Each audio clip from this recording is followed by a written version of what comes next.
Hey guys, Mike here from Office of the CISO, and today we have Jordan Franklin from Stratice, and we're going to be talking about the cybersecurity shortage and what folks can do to help solve that. So stay tuned.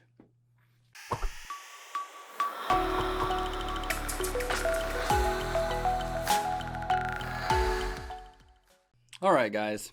So unless you've been living under a rock or, not paying attention to the world that's around you, it is painfully obvious that we have a fairly drastic cybersecurity shortage in the world, right? Yeah. So according to ISC Square right now, we are sitting at about 3.4 million outages, shortages, butts that aren't in the seat. And that is a pretty big deal when you have to have organizations protect all their assets. Yeah, not the right butts in the right seats. Yeah, we're hiring bad people right now Right. just to get warm spots and seats. That way we can say that we have folks filling roles, right? So the good news is we have Jordan Franklin from Stratice here with us today, and Stratice happens to be a pretty big consulting firm that does staffing and, basically doing what we're talking about, right? Filling roles that need to be filled, especially when it comes to cybersecurity. So I'm going to let Jordan tell us a little bit about herself as well as the company, and then from there we can dive in to the questions. So Yeah, thanks. So we call it a concierge staffing firm or concierge IT consulting firm. We work hand in hand with the hiring managers and companies to make sure that their positions are filled, like I said earlier, with the right butts in the right seats. you don't want just any random butt in the seat, right? You need Right. someone competent. Right, someone competent. Not necessarily that they have all the skills that they might list out as the perfect skill set for that position, but that they're the right person that can have the aptitude or the gumption to really fulfill that job order or that position in the future. I've always called it a staffing stew. Real quick, gumption is a new thing that Stratice is coming out with. Yeah.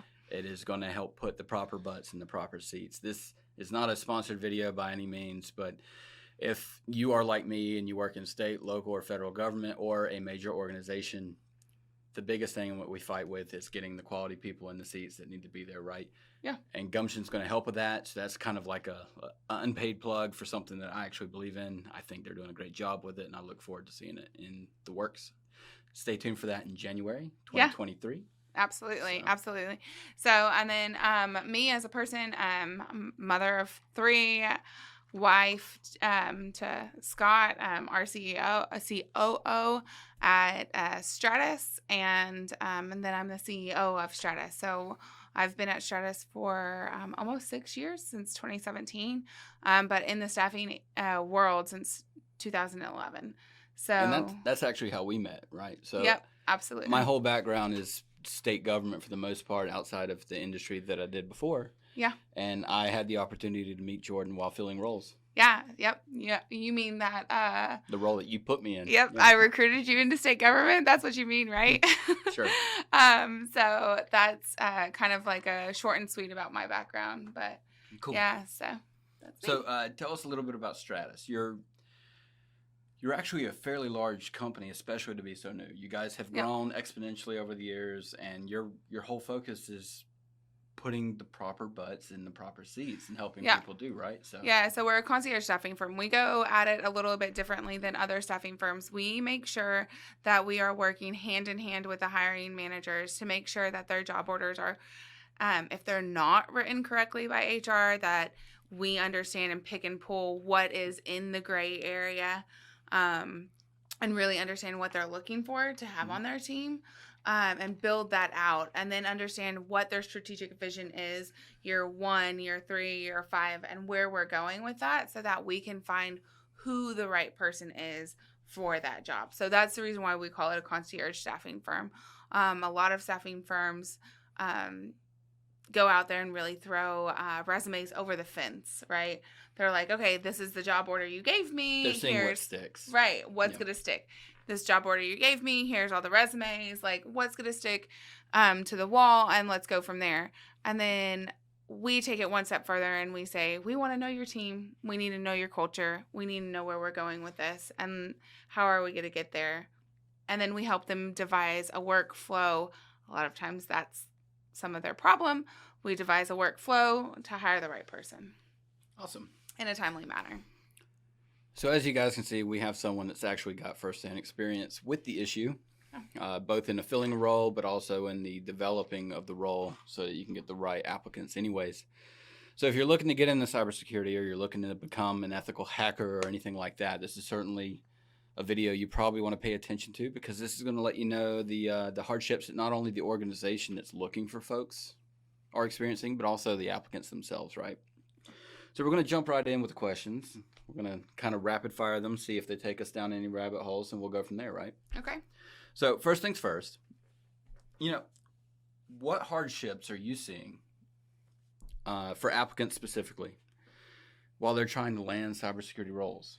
It's like, I am Mike Pruett. I want to become a cybersecurity engineer for anybody. I just want to get my foot in the door. What hardships are you seeing them experience? Yeah, so I think there's a number of things, right? So I think a lot of the times the job description is written by HR, non-cybersecurity. It almost always is written by someone that knows nothing about IT. Right, nothing about IT, non-cybersecurity. So there's a lot of gray area in that job order. So like you've got to go and flush out that gray area, right? Mm-hmm. And then I also think that the job applicant is maybe not the best person at writing their resume. Well, to be fair, resumes are hard to write anyways. They are hard to write. They teach courses on it. They do. They also have companies like ours that don't cost the applicant anything to help them with that, right? Mm-hmm. And flesh out, hey, you're going for X, Y, and Z position. Let's maybe tailor your resume for X, Y, and Z position. Because you have those skills, you're just not highlighting them. And so, like, there's those kind of things. And then I also think, like, there's a myriad of things, but I think those are probably two of the biggest ones, right? The job descriptions are normally not written by a cybersecurity person. And then you have your applicants that are probably not the strongest writers.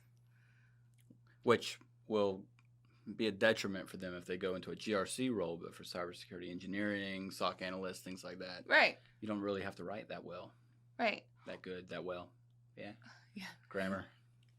But like in a GRC role, like you said, you expect those resumes to be more well put together. Mm-hmm. And that kind of lends themselves to a recruiter going, okay, this resume is really well put together. They're probably good at what they do. And then us calling them and saying, hey, I really like what you have here. This is why. X, awesome. Y, and Z, what do you, I'm going to ask you questions about it. Yeah. So to flip that question on its head a little bit, we talk about the hardships of the applicants. What are the hardships that you see hiring organizations when it comes to getting a quality position or a quality butt in their position C? And you kind of led on to it about HR writing the job description or the posting, right? That's usually what sets them behind the curve. That sets them behind the curve, and then also not having the proper workflow. So when I get a resume as a hiring manager, like I'm hiring manager, when I get the resume, what do I do with it? Like, where does it go? Your perspective is slightly different than most other hiring managers, though. Right. You happen to know what you're talking about. Yeah. Right. So where am I going with it? Like, what's my workflow? Like, do I have this devised? Like, I was working with a large organization the other day, and I sat there and I said, okay, do you want us to set up the interviews? We'll put them on your calendar. We'll set them. We'll start them. We'll be on it to make sure that the person is there. And then if they're not, we'll be there to, like, make sure that they get on.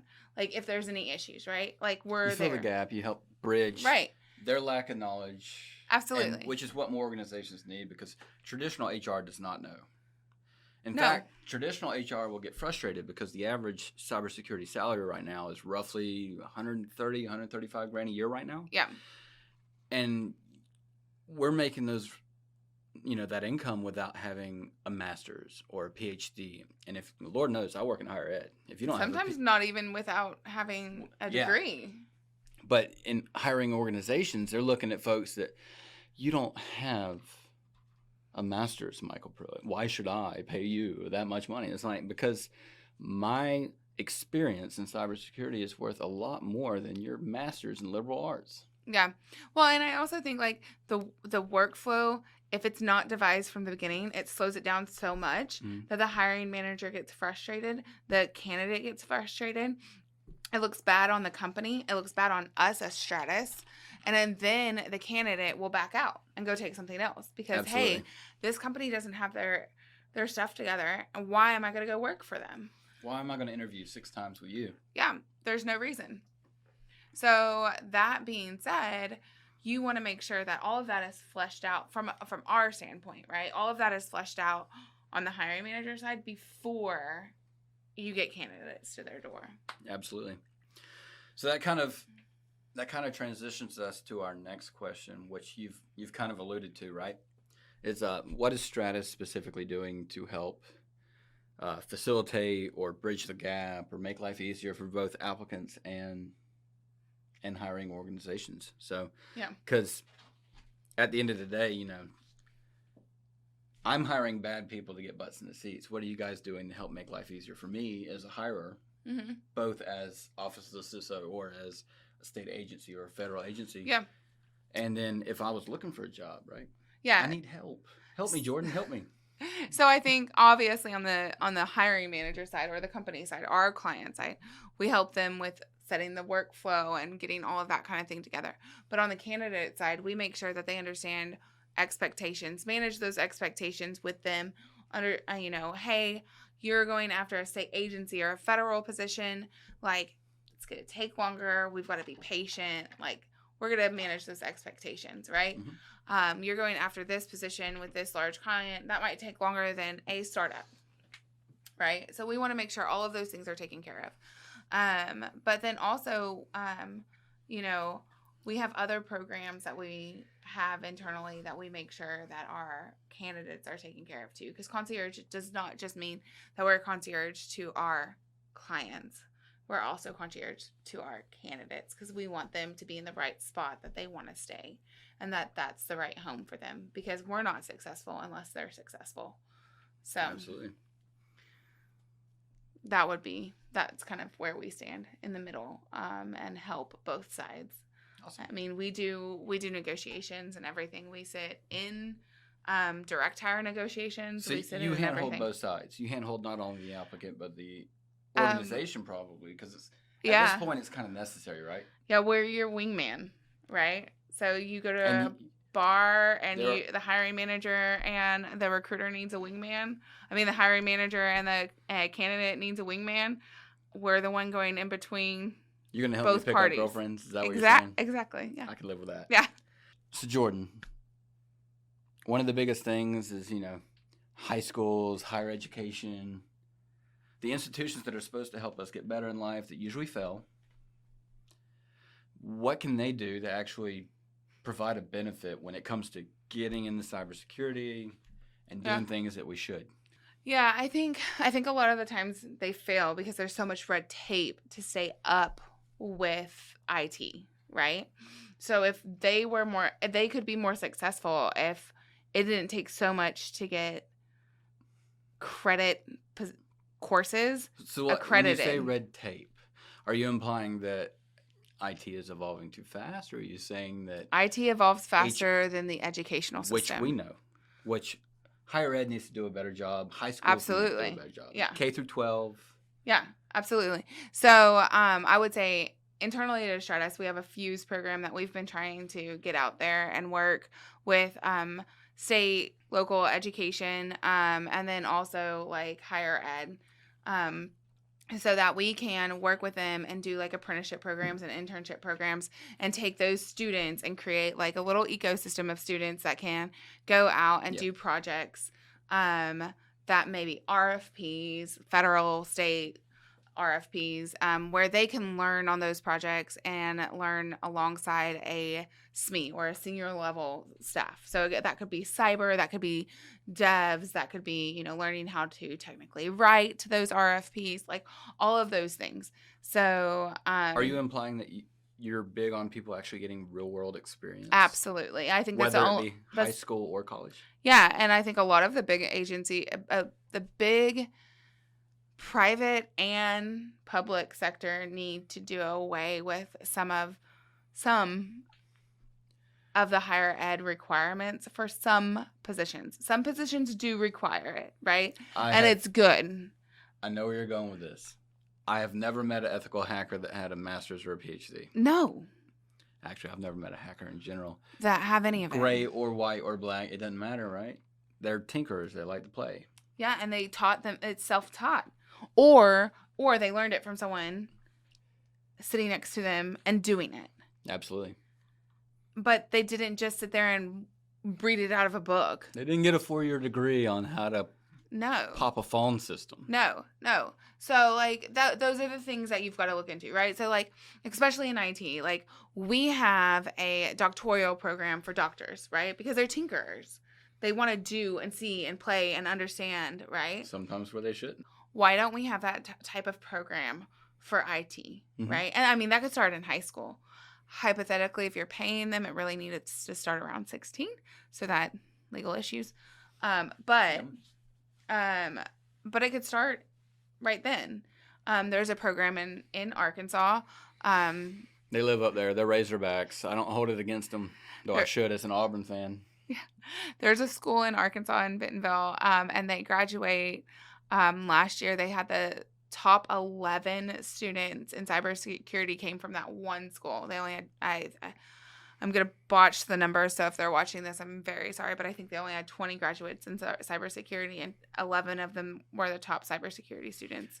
Yeah, so, I mean, like, those type of things need to happen across the U.S., though, for us to fill a gap of 3.5 million jobs, right? And that's just right now.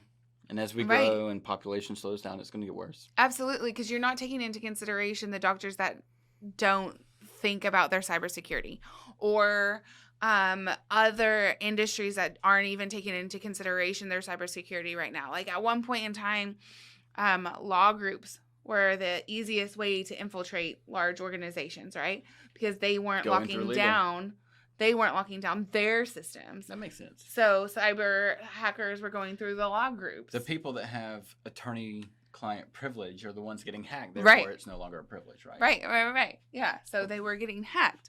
And then they were going into the large organizations and getting all the data from those large organizations and pulling it down. So, like, all of that kind of stuff has to come full circle. You're going to see that happen with small doctors' offices and things like that. If they that don't have IT staff, they don't know anything about HIPAA other than, it's my patient data, I need to keep it safe. Right, it's my patient data, I need to keep it safe, and but they don't know how. Right, but I'm making sure my clients are healthy. Allegedly. Right. So, like, those kind of things are going to be where we have the faults, right?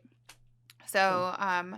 So 3.5 million is just an estimate. Yeah, and it's a rough estimate based by ISC Square, which it's a company that I respect because I have their cert, so the federal government, the World Economic Forum, or whoever, all the global powers to be, they very well may have a different one, but that's a pretty good estimate. You hear that multiple places, and I don't know if it's because multiple places are referencing that one study. Yeah. But, 3.5 million shortages, that's a big-ass shortage. It's a big shortage. And, I mean, you could do, upskilling.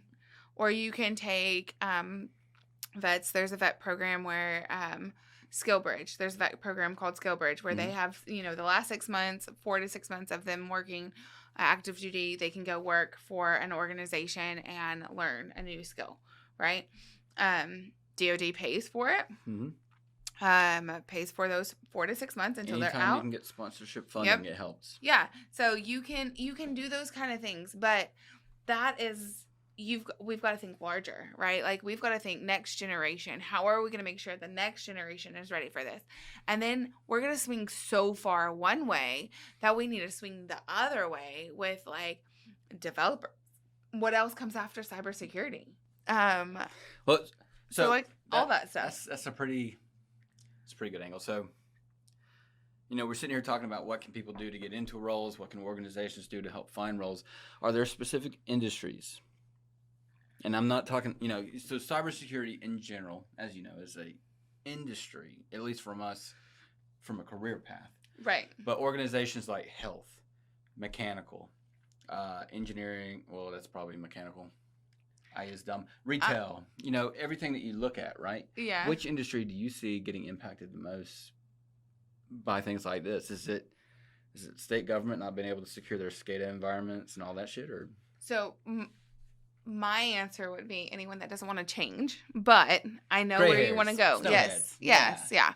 So anyone that's reluctant to change, but I think that the best answer would be like those in like health insurance, those in food production. A lot of those. You're talking like, and we're not saying that this is a company, but like food production, Cisco food manufacturing. Oh yeah. Tyson, food manufacturing. Food production would be like Chewy, all of them. Because they're so hardcore on being on site, because a lot of their stuff has to be on site, right? Their people have to be there. They have to test it on site. You're going to see the same thing with like electric car companies, manufacturing companies. A lot of those manufacturing companies, which would be food production, so let's just call them manufacturing companies. The same line of thought. Yeah. Right. So we can just call all of that manufacturing companies because they're manufacturing something. They all have to be on site so much that cybersecurity people don't want to always have to be there, unless they have to be there. We're in a situation because obviously the pandemic played a big role in helping open the eyes of a lot of legacy organizations when it comes to things like remote work and things like that. Now, obviously, as a cybersecurity professional, I can pretty much write my resume, send it out, and get a job anywhere. Working from Pike Road, Alabama, where my cost of living is very low. I could do work for a company in California and make more than I would here, but less than they would have to pay someone there. So we have an issue with organizations modernizing or becoming okay with that. Well, I think you have an issue with the organizations understanding how to modernize the portion that has to be on site. So you mean we need more than line workers on site, or we don't need more than line workers? Right. And wouldn't that free up more people to upskill to the new, the cybersecurity need? You mean I could pay you less to work somewhere else, but work for me? No, I could pay you more to not work on a line to be in cybersecurity. I'm not or I could pay you. Oh, you're making $35,000, but you have an aptitude. I can pay you 30. You're making $35,000. I can pay you 40 because you have the aptitude to, of engineering. Mm-hmm. Hypothetical, right? And I can upskill you to now be, a installation automation engineer. Yeah. Or whatever that is. Let's figure out how to take those people that are on the line and move them to other positions where we have enough people for the positions we really need, and put machines or automation into the positions we can automate, and then free up the people. ChatGPT will be building your stuff and your burgers and everything, and soon all AI. But I think that you could definitely, take someone from the line that has the aptitude, figure out how to test for that aptitude. I'm sure there's tests out there. I just haven't really done a whole lot of research on that. Test for that aptitude and put them into the right positions, right? And then we make those manufacturing companies not feel so bad about, hey, these people have to be on site, so we're going to make everyone on site. Yeah. Right? And then now we're pulling back from that, and now HR doesn't really have a reason for everyone to be on site. They always have a reason. Let's say they manage to get past the application role. They get past the interview. Mm-hmm. Are cybersecurity folks, are organizations expecting them to or their roles? Are they expecting the roles that folks fill to encompass more and more fields of expertise? Or are they looking more so for like pigeonhole, like you is SIM guy, you do SIM well, you SIM it? So this is going to really depend on what type of organization you want to work for, right? So like if you want to be break them out though. Break them out for us. Yeah. So if you want to be a sniper and you really want to be a niche person, right? Niche or niche? How do you say it? You say a niche. Niche. I say a niche. So, You say a niche or you say a niche? We have people off camera. So niche. That is going to be like a large organization. You're going to have silo is such a bad word, but you're going to have silo a niche. is a bad word, but it's a word that exists for very specific reasons, my man. Yeah. You're going to go in, you're going to know what you're doing every day. That's what you're doing. And you're going to be fantastic at it. Really good at patching. Really good. Really good at patching. Really good. Right. But that's all you're going to do. And then if you want to wear like the coat of many colors and be a person that knows absolutely everything, then you should probably find like a medium to small business, because they're going to have like or a startup. It's going to expect a lot of you, which is going to be stressful and a lot of time. And but damn if you won't be good at what you do. Right. And you might want to ask for maybe like a little bit of like alternate compensation, right? So stock options. Comp packages are also like a different way of like, I mean, you can be really, really creative in comp packages. There's always RSUs, stock options, RSUs. RSUs would be restricted stock options. Thank you for blaming. And then you have like signing bonuses, because then they only have to pay it to you once, right? You have, lots of different options that you can add in. So you always want to look at the full comp and not just the salary. From a professional development and a growth standpoint, right? These folks care about their ability to get hired. Yeah. And to progress. Yeah. So, like, from a professional development and a growth standpoint, do certificates matter? And if so, which ones do you actually care about? Me personally. Yeah. Before you answer. Yep. I don't trust anybody with a CCNA. I don't trust anybody with a CCNP. I don't trust anybody with a certified ethical hacker, because all those tests are relatively easy to test on. So if those were some of your questions, I'm going to go ahead and apologize. Mm-hmm. But you have things like the SSCP, the CISSP, ISC squared certs, and you do have some various other ones that are not trash. Yeah. What? Do certs matter? So it really depends on what industry. We'll go through them. Federal government. Yes, absolutely matter. Why? Because they are not flexible. Because they have requirements per job description, mm-hmm. and they actually had someone write their job descriptions that wasn't HR. Yep. So the federal government requires something called 8570, 8570 plus, and what those require are security certificates and or operating system certificates. So you can have your SSCP from a security standpoint, your security plus, but you also have to have a CCNA. Yeah. Or if at the time when I worked for the government, you definitely have to have blue code. Yeah. Shit like that. Yeah. Yep. So state government. A little more flexible, right? So a lot of the times the hiring manager's writing those job descriptions. Mm-hmm. Sometimes state personnel, if it's a direct hire position to the state, but not always, right? Yeah. I've written a lot of state positions, job orders. That's how I matter, state. So it really depends, right? On how flexible the hiring manager is going to be. So you really need to have that conversation with the hiring manager. But a lot of the times they're going to want some sort of certification, and they're going to have no budget. Yeah. Yeah, like none. What about local and county and tribal? They're going to be on the same base. It's going to be even worse. It's going to be even worse than state. Yeah. So they're going to be lower. A lot of the times they'll be a little bit more willing to maybe pay for the training. We call it Bob, balling on a budget. Yeah. And that's what local and yeah, hell, a lot of state governments are doing that right now. Yeah. So like, I mean, they'll be a little bit more willing to go get you like those specific trainings to help with your specific job requirement. Right. Yeah. Now, if you're going to go into private sector, a lot of the times you can come in and say, well, I have the aptitude to do X, Y, and Z, and really show that you have the personality for it and really know that you're going to do well, and be really a little cocky about it. Cocky. And come in pretty confident and know really where you're going and what you want to do about it, right?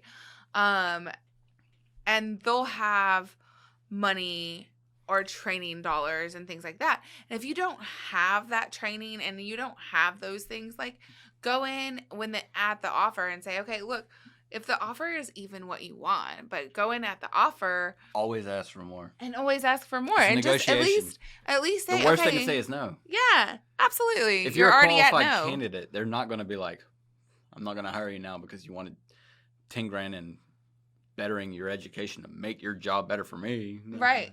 Right. And I always look at other things that aren't like continuing education's a yearly, but always look at other things that like make your comp package for the year that you're starting with them the best, right?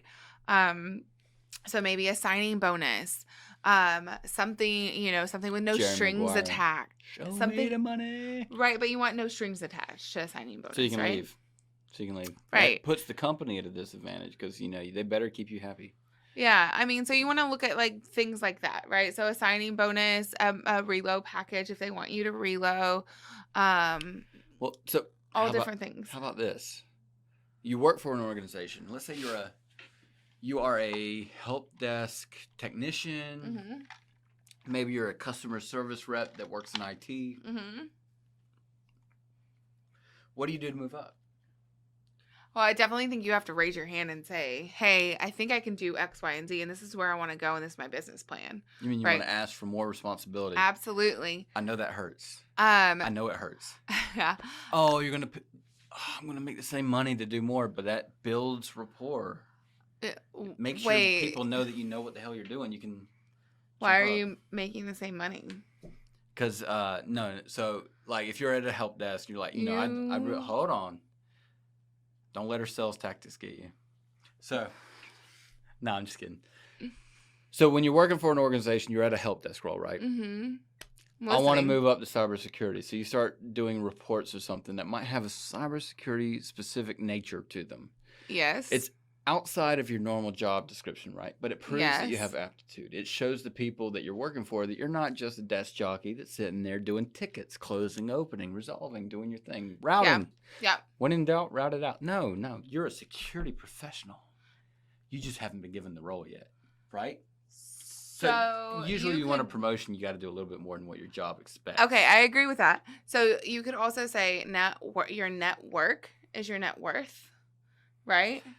So what she's saying is not necessarily what you know, but it's who you know to help you into those positions. Absolutely. Yeah. So like you want to make relationships with the people that you want to help you into those new jobs, right? So like let's say you're in help desk and you really want to get into network engineering or networking, period, right? Mm-hmm. You want to make a relationship with, let's just say, the director of networking, or whoever that person is in your organization. Really depends on how large of an organization you're working for, what that title is. Okay, so let's take titles aside, but really get in with that person and let them know your intentions. Like my intention is to be on your team. How do I do that? And I can actually full-heartedly agree. One of my favorite groups to hire from are usually help desk roles. Yeah. Because you can hire someone from a help desk role, and they're used to, I'm going to work these tickets. Oh, it's desktop support. I'm over it. Those are the same people that'll be more than happy to look at logs as a SOC analyst and get their feet wet and learn about cybersecurity and further progress themselves, right? Yep. So. Yeah, absolutely. And I think that's like the perfect first entry in, right? And then they can progress their way up. But you've got to figure out who has the right personality to be on your team as a hiring manager, right? You don't have to take everyone in that comes to you and says, I want to be on your team. Absolutely. I'll go ahead and tell you. I used to work for the Office of Information Technology for a major state organization. And I spent a lot of time in the help desk just schmoozing with the techs to find out who they knew, what they knew, and, you kind of fill them out. Yeah. It's like, you're not going to be a good fit because you're flaky. And flaky is bad in cybersecurity. You got to be ready for it. Last question, and then I will let you go to dinner. I appreciate your time. Are you personally seeing cybersecurity roles either remain unfilled or stay vacant? And if so, are there patterns tied to it regarding like geography, location, or is there something else standing in the way? Yeah, so I wouldn't say necessarily that it's geography. Well, I mean, we live in the Southeast where we don't even have all our teeth. We live in trailers. We don't know anything. Roll Tide. But Go Hogs. Yeah, I'm an Auburn fan, by the way. It hurt me to say that. Yeah. But, we live in the Southeast, and people look at the Southeast as uneducated. Some of the smartest security minds I know Are from here. So Absolutely. And I mean, is it geography? Is it the HR people boogering us up that bad? Well, and I really do think that when they get in the way, they get in the way. They just don't know what they're talking. They just don't know what they're talking about. I love you, HR. I do. They don't know what they're talking about when it comes to cybersecurity. When it comes to cybersecurity or high level IT, it's really hard, right? It's understandable. It is 100% understandable. I mean, I don't know. I don't know anything about. Okay, marketing's a bad example. I know a lot about marketing. I don't know anything about historian work. That was a really bad example too. Bad example. There's a lot of other things he doesn't know a lot about. There are things I don't know about. But I understand where you're going from. I'm good at a lot of things. I understand where you're coming from. So with HR, I think that they can sometimes get in the way. I think that sometimes they can be a help. I have seen with one organization recently where I'm working with a VMS, which I normally despise normally, right? But they're doing it the right way, and they have someone from a agency background running the corporation side. So he understands what all the bad aspects of a VMS could be and made sure that they weren't in there. Does that make sense? Sure. And so it really worked out. Now, if we could have HR have some sort of cybersecurity or IT person in there so that we could get all of the good aspects that we need in the job description, I think that would be fantastic, but that's just never going to happen. So what I'm hearing you say is it's absolutely not tied to geography, location, or anything. It's more so the company. It really is. It's like the company needs to have the right job description. It needs to have the right workflow process. It needs to have the right hook, right? Because we ask, what's your hook? Like, what the hook gonna be? Oh. What is your all elevator I need is speech? a truck in the back. Sorry, Nelly, I'm sorry. I ruined it. Yeah. So what's your hook, right? Like, so what's your elevator speech? What gets people to want to come work for you? What's your team environment? Like all of those things, that needs to be in your job description. Why are we still writing freaking paper job descriptions? That's a fantastic question. Well, Jordan, it's the way we've always done it. I don't freaking care.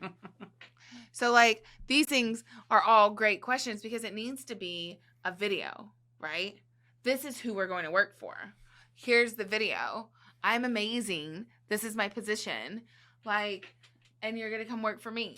But like, though, that way people are going to work for people, and people are hiring people with personalities and talent. So they're talking their talent because people are really good at speaking what they're good at. They might not be great at writing what they're good at. And that actually that sends me down a little bit of a rabbit hole. So if you have ever worked in IT, you know there's a large group of IT folks that wish to, when they're walking down the hall, they will look at the wall. We tend to be a socially awkward group. So from a hiring manager perspective, I think it's good to know that if you have someone in your office that's a little quirky, I'm going to look not at your eyes. That's not necessarily a negative. You need to come to terms with that. But also at the same time, as an applicant, you need to be able to say, I'm your guy. Yeah. I'm here to help you. Yeah. You have the role. You have the need. And I have the ability to fill that. Yeah. Well, and also like, hey, I saw your job description. I really liked your personality. This is me. This is my experience. Me, myself, and I. And here's my job. Here's my resume to back it up. Like, you can still have a paper resume, but at some point in time, we're gonna get away from paper resumes or written resumes. Obviously, they're not paper anymore, but like, you know what I mean. A Word document, like a PDF. I don't need that. Brad and I had a whole podcast talking about how AI is going to replace all of us. So when it gets to that point, we're going to be drinking mojitos on a boat somewhere where the robots can't get us. But anyways. I hope I put all the people in place that made those robots so they at least had money when they died. Yeah. So, that's the long and short of it, right? So, the cybersecurity shortage is a major bummer. We can't find people that are worth a damn to fill the seats that we have, right? Right. Companies like Stratice and people like Jordan are, fighting tooth over nail to do what they can to help fill those roles. And we're in a situation where, if you have good people that are willing to do what's necessary to better themselves, because the biggest thing that I look for from a cybersecurity perspective is not necessarily, oh, you're a programmer or a network engineer or anything like that. Is you have self-motivation to self-start. Well, and I think with that point too, like, I'm going to circle back around to something we talked in the beginning. That's right? the hook. That's the hook. That's the hook. Right. So, and you said it wasn't a promotion, but we are launching Gumption, right? And you have a great point there. People that maybe you don't have a perfect spot for them. Absolutely. But they would be great for an XYZ position, right? Mm-hmm. And you know that they're good in cybersecurity for these positions because you're a cybersecurity professional, right? So I'm a cybersecurity expert. So with Gumption, you would be able to take those candidates and send them a link. I don't have the hacker glasses, but that's true. He doesn't. Hacker man. So you would be able to send them a link, and they would be able to sign in to that job description, look over it, give you the thumbs up for you to submit them to it. And if they stay 90 days in that position, you would get paid the recruiter fee. Crowdsourcing of placement. Absolutely. I know a guy that knows the guy. He could fill that role. Yeah, exactly. Uber, the Uber of staffing, right? So, and then on the client side, you as a client, you say, this position, I need Gumption to vet them. Like, I don't want 1,000 resumes. I only want the top 5. We want a thinned herd because you can't post a role without getting 250 plus applicants, and they're from all abroad, which we are going to start posting job roles, by the way. So obviously you guys will be part of the herd. Yeah. And this video will pay, not play, drastic dividends when it comes to making sure you're top of the list, right? So, helping you get roles. If you are, it doesn't matter where you are in the world, you can get a job anywhere if you follow these simple things. Yeah, with Gumption, first of all, you can post as a hiring manager, and sometimes we've all seen it with other social posts, job board posts, right? You submit your resume and it goes to a black hole. And you never get a response, right? So hiring managers on Gumption can click vet, no black hole, right? Those resumes come to us. We call all of them. We vet through all of them. Every candidate gets a response. Hey, doesn't look like you were a fit for this position. Looks like you're a fit. I would love to have a conversation. They get a video interview with us, and then we set them up with a hiring manager. Awesome. We move through it. If that job post got no feedback, maybe you're the problem. Then we will take that job post and we will then go actively recruit for that job post. Or maybe you're the problem. Yeah. It could be the organization that's the issue in that one. So yeah.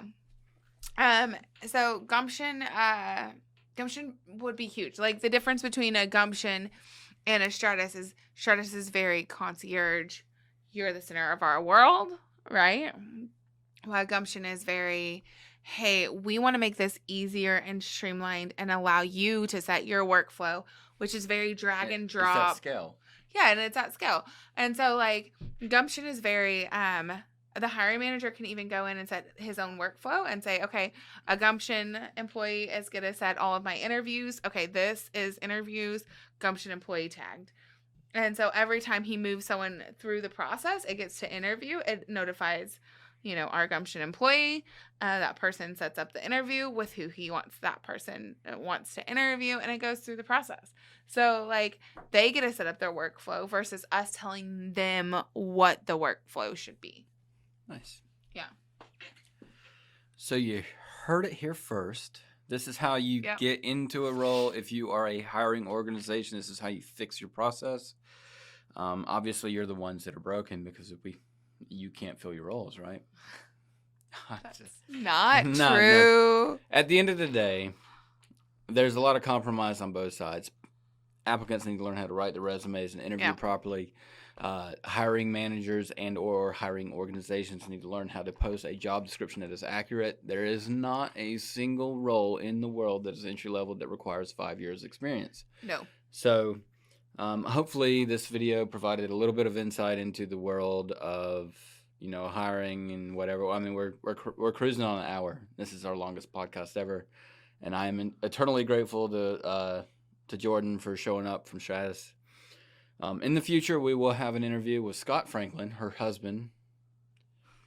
He doesn't have pretty pink glasses, though. He does not have pretty pink glasses, but he is a wonder whiz of staffing, and he works for Stratice as well. Obviously, he's one of the founding members. So we look forward to having you on, Scott. He's off camera, but he's here in spirit and physical presence. But hopefully this provides you some insight into the world of cybersecurity, how to get into it, and what the hardships are, both from an organizational standpoint as well as an applicant standpoint. Do us a favor, if you like the content of this video, or even if you don't, hit the subscribe button, hit the like button, and hit the notify bell so that we can let you know when new content comes out. Maybe you'll like the next one if you didn't like this one. But anyways, until next time, we wish you a very happy... Actually, I don't know when this video is coming out, when it comes to the new year, so we wish you a happy future. And we're going to go eat some food. Y'all have a wonderful night. Thank you. Thanks.